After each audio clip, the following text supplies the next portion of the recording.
Manipur Top Channel dagi aigi viewers singda request masang katang hana tawjaramge video si hawdringai mamangda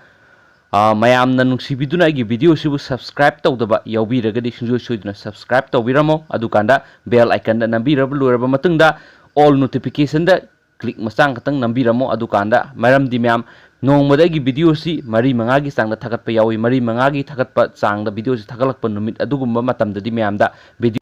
video anau thagalakpasi mayamda uba phangoi ba haidi video du yamna thagatpana maram oiraga aduna sungso soiduna mayamna pau anauba taningagadi nongmada mari mangagi hena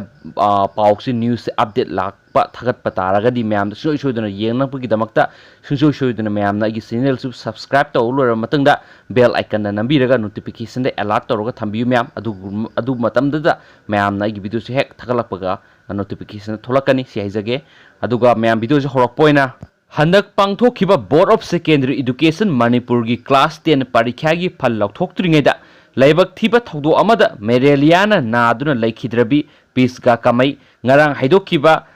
SSLC parikha gi result da first division da pass torokli hainasu oxi esina makhatana phongdorokli